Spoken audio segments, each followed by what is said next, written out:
उत्तर प्रदेश की राजनीति में बुआ और भतीजे की जोड़ी की खूब चर्चाएं होती हैं, क्योंकि बुआ और भतीजे एक दूसरे पर राजनीतिक आरोप प्रत्यारोप आए दिन करते रहते हैं। बुआ और भतीजा तो आप समझ ही गए होंगे, मैं बात कर रहा हूं समाजवादी पार्टी के अध्यक्ष अखिलेश यादव और बीएसपी अध्यक्ष मायावती की। क्योंकि राजनीति में अखिलेश यादव और मायावती के संबंध को बुआ और भतीजे का संबंध बताया जाता है, लेकिन राजनीतिक मतभेदों की वजह से दोनों एक दूसरे के खिलाफ आए दिन बयानबाजी करते हैं। लेकिन इस बीच अखिलेश यादव और मायावती के बीच में जिस तरह से थैंक यू के बदले थैंक यू और थैंक यू के बदले थैंक यू हुआ, उसके बाद इस जोड़ी की खूब चर्चाएं हो रही। अब आप कंफ्यूज होंगे कि थैंक यू के बदले थैंक यू और थैंक यू के बदले थैंक यू का मतलब क्या है। पहले मामला समझा देते हैं। दरअसल कुछ दिन पहले एक टीवी डिबेट में बीजेपी के मथुरा से विधायक राजेश चौहान ने कह दिया कि उत्तर प्रदेश के इतिहास में सबसे भ्रष्ट मुख्यमंत्री हैं मायावती, और बीजेपी ने गलती करके मायावती को मुख्यमंत्री बना दिया था। जब आज से लगभग 20 साल पहले बीजेपी के समर्थन से मायावती मुख्यमंत्री बनी थी, उसका जिक्र करते हुए राजेश चौहान ने उस डिबेट में मुख्यमंत्री बनाने को लेकर के बीजेपी की गलती स्वीकार करते हुए आरोप लगाया कि मायावती सबसे भ्रष्ट मुख्यमंत्री रही हैं। अब ये बयान जैसे ही टीवी चैनल पर चला, उसके बाद वायरल हो गया, और वायरल होने के बाद अखिलेश यादव ने तत्काल अपनी बुआ यानी कि बीएसपी चीफ मायावती के पक्ष में खड़े होकर के सोशल मीडिया साइट एक्स पर एक पोस्ट लिखा। और इस पोस्ट में अखिलेश यादव ने क्या लिखा, जरा ये देखिए। अखिलेश यादव लिखते हैं, उत्तर प्रदेश के एक भाजपा विधायक द्वारा उत्तर प्रदेश के एक भूतपूर्व महिला मुख्यमंत्री जी के प्रति कहे गए अभद्र शब्द दर्शाते हैं कि भाजपाइयों के मन में महिलाओं और खास तौर से वंचित शोषित समाज से आने वालों के प्रति कितनी कटुता भरी है। राजनीतिक मतभेद अपनी जगह होते हैं, लेकिन एक महिला के रूप में उनका मान सम्मान खंडित करने का किसी को भी अधिकार नहीं है। भाजपाई कह रहे हैं कि उन्हें मुख्यमंत्री बनाकर हमने गलती की। ये भी लोकतांत्रिक देश में जनमत का अपमान है, और बिना किसी आधार के आरोप लगाना कि वो सबसे भ्रष्ट मुख्यमंत्री थी, बेहद आपत्तिजनक है। भाजपा के विधायक के ऊपर सार्वजनिक रूप से दिए गए इस वक्तव्य के लिए मानहानि का मुकदमा दायर होना चाहिए।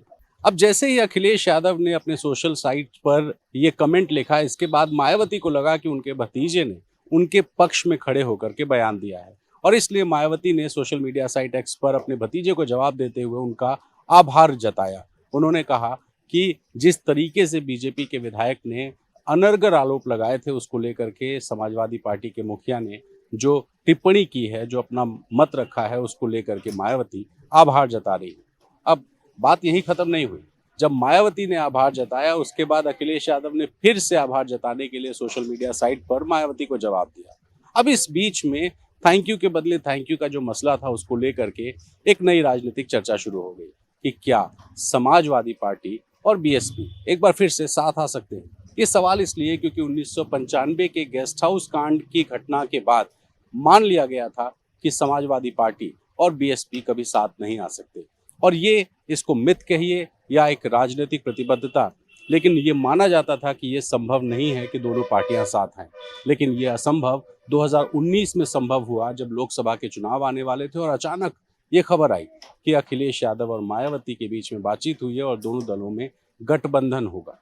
ये गठबंधन हुआ भी, और चुनाव भी गठबंधन के जरिए लड़ा गया। लेकिन उसके बाद यूपी की 80 लोकसभा सीटों में से समाजवादी पार्टी जीत पाई सिर्फ 5 सीट, और बीएसपी जीत पाई 10 सीट, यानी कि गठबंधन ने कुल सीटें जीती 15। और ये जब 15 के नंबर्स आए, उसके बाद लोकसभा के नतीजे के तुरंत बाद ये गठबंधन टूट गया, और फिर से जो राजनीतिक मतभेद था, वो मतभेद सार्वजनिक तौर पे सामने आने लगा। अब 2019 के बाद, अब 5 साल बाद एक बार फिर से मायावती और अखिलेश के बीच में एक समन्वय दिखाई दे रहा है। क्योंकि समन्वय इसलिए क्योंकि अखिलेश यादव 2024 के चुनाव में पीडीए के नाम पर चुनाव मैदान में उतरे थे, और देश की तीसरी सबसे बड़ी पार्टी लोकसभा में बन गई समाजवादी पार्टी, क्योंकि उत्तर प्रदेश की 80 में से सपा ने 37 सीटें जीत ली। अब इसके बाद अखिलेश यादव की निगाह 2027 के चुनाव पर है, जबकि चुनाव के पहले चर्चा ऐसी थी कि इंडिया अलायंस चाहता है कि मायावती उनके साथ आए, लेकिन मायावती बार बार ये कहती रही कि वो इंडिया अलायंस में शामिल नहीं होंगी और वो अकेले चुनाव लड़ेंगी। फिर भी राजनीति में सूत्र कह रहे थे कि इंडिया अलायंस में मायावती के जाने की संभावनाएं हैं, लेकिन इन सारे सूत्रों को गलत साबित करते हुए मायावती ने अकेले चुनाव लड़ा।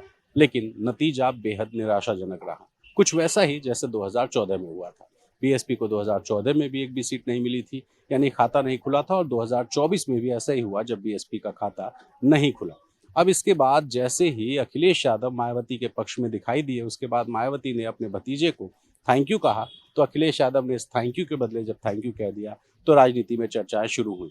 लेकिन मायावती भी अनुभवी हैं, और इतनी अनुभवी नेता हैं कि वो जानती हैं कि राजनीति में जो संकेत होते हैं, उन संकेतों के कई बार फायदे होते हैं और कई बार नुकसान। और इसीलिए जैसे ही इस बात की चर्चा शुरू हुई कि समाजवादी पार्टी और बीएसपी साथ आ सकते हैं, मायावती ने एक बार फिर से निशाना साधा उस इंडिया अलायंस में जिसमें कांग्रेस है और समाजवादी पार्टी है। और मायावती ने यह भी साफ कर दिया कि वो कुछ भी हो जाए इस गठबंधन के साथ नहीं जाएंगी, क्योंकि ये गठबंधन जातीय जनगणना के खिलाफ है, ये गठबंधन संविधान के खिलाफ है। इस तरह के राजनीतिक आरोप मायावती पहले भी लगाती रही, और थैंक यू के बदले थैंक यू की घटना के बाद भी मायावती कुछ ऐसा ही आरोप इस सोशल मीडिया साइट एक्स पर लिखे अपने पोस्ट में कर रही हैं। तो इस तस्वीर को देखिए, ये मायावती का पोस्ट है जिसमें मायावती निशाना साध रही हैं कांग्रेस पर और जिक्र कर रही हैं 1995 के उस गेस्ट हाउस कांड की, जब 1995 के गेस्ट हाउस कांड में समाजवादी पार्टी के नेताओं पर आरोप लगा और कहा गया कि कांग्रेस उस घटना पर चुप रही। और मायावती उसी घटना का बार बार जिक्र करती हैं, और न सिर्फ समाजवादी पार्टी बल्कि कांग्रेस पर भी निशाना साधने से नहीं चूकती। और एक बार फिर से भले अखिलेश यादव मायावती के पक्ष में खड़े हुए, उन्होंने महिला की अस्मिता की बात कही, उन्होंने पिछड़े दलित शोषित वंचित समाज की बात कहते हुए मायावती के पक्ष में खड़े होकर के विधायक के खिलाफ कार्रवाई की मांग करी हो, और इसके बदले में मायावती ने थैंक यू कहा हो। लेकिन बुआ और भतीजे के बीच में जो राजनीतिक तल्खी है, वो तल्खी कहीं ना कहीं फिर से दिखाई दे रही है, जब मायावती ये साफ करती नजर आ रही हैं कि उनका मत नहीं है इंडिया अलायंस में या बीजेपी की अगुवाई वाली एनडीए गठबंधन में जाने का, बल्कि वो चाहती हैं कि अकेले चुनाव लड़के की बीएसपी एक बार फिर से वो जगह हासिल कर ले राजनीति में, जिस जगह बीएसपी ने अकेले के दम पे 2007 में उत्तर प्रदेश में अपनी सरकार बनाई थी। अब ये संभव होगा कि नहीं होगा, ये तो खैर राजनीति है और जनता ही बता सकती है। लेकिन फिलहाल अखिलेश यादव के थैंक यू के बदले मायावती का थैंक यू, और मायावती के थैंक यू के बदले अखिलेश यादव का थैंक यू जो है वो राजनीति में इस वक्त चर्चा का विषय बना हुआ है। लखनऊ से कैमरा पर्सन राजेश गुप्ता के साथ रणवीर, एनडीटीवी इंडिया के लिए।